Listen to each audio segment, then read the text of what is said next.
Enzo Le Sourd, bonjour. Bonjour. Vous êtes docteur en philosophie politique et vous avez publié aux éditions des presses universitaires de France l'ouvrage philosophique Survivre à l'Anthropocène. Donc c'est un vaste sujet. Alors pour résumer très trivialement, le risque principal selon vous, c'est le risque climatique. Pour quelle raison ? Déjà, l'Anthropocène, pour se donner un peu des grandes bases, c'est cette période de l'histoire de l'humanité où le développement des hommes a atteint une telle puissance, en termes de puissance économique, de puissance financière, de puissance militaire, de puissance en général en tant que telle, puissance de la société, qui fait percuter les équilibres de la biosphère. Du coup, pour la première fois dans l'histoire de l'humanité, il y a une histoire commune qui se mélange entre les cycles de la planète et les cycles de l'histoire de l'humanité.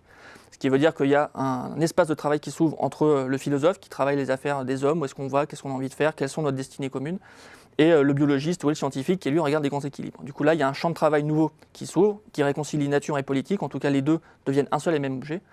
Et ce qui m'intéresse moi de travailler dans cet ouvrage-là, c'est de sentir comment aujourd'hui cette percussion entre le politique et le naturel a des conséquences sur la cité des hommes qui est potentiellement très déstabilisante. Parce que la cité des hommes s'est fait sur des équilibres qui sont millénaires, qui sont là depuis des siècles, qui se sont faits au fil de l'histoire avec des valeurs sédimentées dans le développement et qui du coup viennent être remises en cause par des menaces de catastrophes qui sont soit environnementales avec des tsunamis, des tremblements de terre, des réchauffements climatiques qu'on connaît, et aussi également des risques de catastrophes liés à la violence.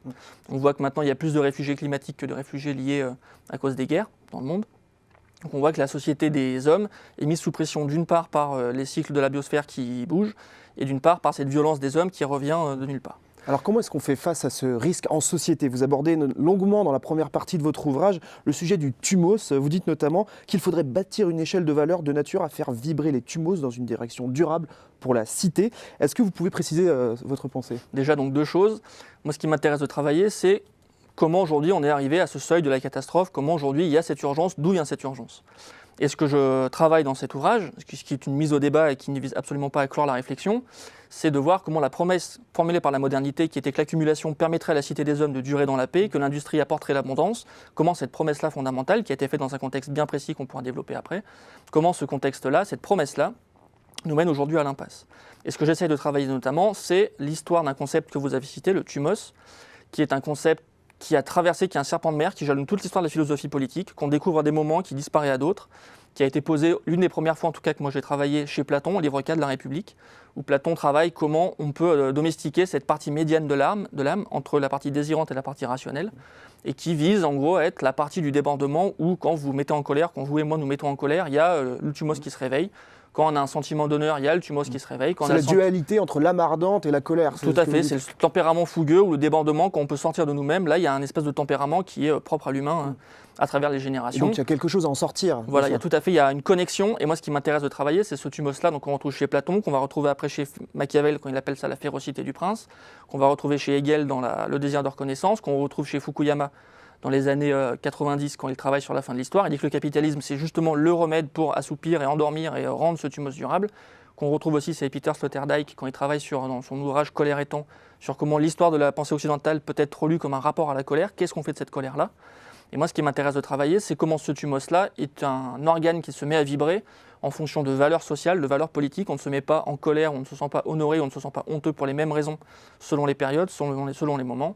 Du coup, le thumos, c'est l'organe qui fait de nous, proprement parler, ce qu'appelle Aristote, un animal politique. C'est qu'on est à la fois un être humain, un organisme qui vibre, et en même temps qui vibre pour des valeurs, pour des normes qui sont collectives. Et ce qui m'intéresse, moi, de travailler, c'est comment on bâtit aujourd'hui, alors qu'on est face à des périls liés à l'Anthropocène, un thumos qui permette aux uns et aux autres de se positionner, d'avoir une énergie propice à une cité qui dure, et non pas qui complexifie la cité. Alors, ceci étant dit, pour vous, la solution viendrait de l'écologie politique et surtout de l'économie des communs. Après, il y a beaucoup de définitions possibles de l'écologie politique. J'en arrête au moins deux qui sont des grands schémas dans mon ouvrage. Le premier, c'est, on va dire, une nouvelle couche d'industrialisation qui permettrait de moderniser l'appareil de production industrielle capitaliste avec une nouvelle couche d'innovation technologique pour réduire l'empreinte de l'économie des hommes sur la planète, qui sera en gros un capitalisme 3.0 pour éviter un capitalisme vert.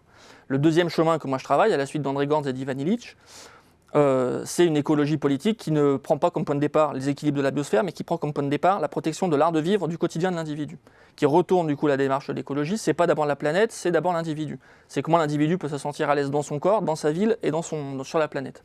Et à partir de là, on voit que le développement de l'appareil productif capitaliste industriel, surdéveloppé, hyper complexe, finit par être une dépossession de l'art de vivre du quotidien. C'est ce que travaille Ivan Illich avec son concept de contre-productivité, où il dit tout, on a mis 2 siècles à développer des outils pour gagner du temps, créer des écoles pour que les enfants soient éduqués, créer l'hôpital pour retrouver la santé, et on se retrouve 2 siècles plus tard avec un hôpital qui rend les gens malades, avec une école qui, trop développée, en vient à avoir des problèmes d'éducation et de mise en commun de beaucoup de valeurs, de créer un bain collectif.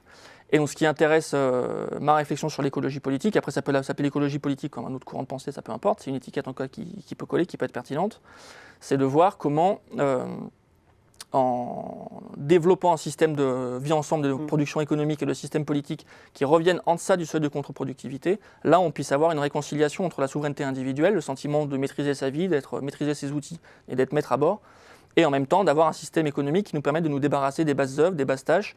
Et on voit qu'avec les gains de productivité qu'il y a eu entre le 19e et le 20e siècle, on est face à des montagnes de gisements de temps libérés. On a tout fait pour avoir du temps libéré, pour avoir autre chose à faire que produire nécessaire d'entretien de la vie. Mais néanmoins, on n'a pas le système politique, on n'a pas le système de valeurs. Notre thumos est encore inféodé à la production industrielle, à la production capitaliste, à la valeur travail. On est encore prisonnier de ces valeurs-là. Et tant qu'on est prisonnier de ces valeurs-là, alors qu'on a tout fait en parallèle pour s'en libérer, il y a comme un décalage. Du coup, moi, ce qui m'intéresse de travailler, c'est comment le décalage qui est créé, comment l'espace qui est libéré, on vient le charger de valeur, on vient le travailler, qu'on ne parle plus de valeur travail, mais de valeur autonomie. Et l'écologie politique d'André Gorz, d'Ivan Illich, des anarchistes aussi, ou du socialisme pré-industriel avant l'avènement justement de la logique d'accumulation, travaille à enrichir ces valeurs-là et à faire en sorte que dans la société, il y a un rapport de force, un conflit entre ces valeurs industrielles de production du nécessaire, d'accumulation, qui sont toujours en expansion, qui d'elles-mêmes avancent, sont toujours en croissance, et la logique d'autonomie, de maîtrise de l'outil, de convivialité, et que là, il y a un rapport de force, et que l'écologie politique est le lieu de ce rapport de force. Et que le politique, du coup, qui en découle, une nouvelle notion du politique, que j'essaie de travailler dans la dernière partie de l'ouvrage, c'est d'avoir une définition du politique comme étant pas providentielle, qui mettent l'individu en situation de consommateur de services ou consommateur de biens communs, mais au contraire de donner à l'individu l'espace, la liberté, la possibilité de faire lui-même dans la ville, pour que le politique soit un accompagnateur, quelqu'un qui fasse accoucher un vivre ensemble, mais pas qui fasse à la place des gens. Du coup, derrière la notion d'écologie politique, c'est à la fois retrouver un art de vivre au quotidien et en même temps remettre le politique en situation de capsule de rapport de force entre cette logique d'accumulation, cette logique d'autonomie, toujours au profit de l'autonomie. Eh bien, un grand merci Enzo Le Sourd d'être venu sur notre plateau. Pour celles et ceux qui veulent aller plus loin, je rappelle la publication de votre ouvrage Survivre à l'Anthropocène aux éditions des Presses universitaires de France. Merci à vous.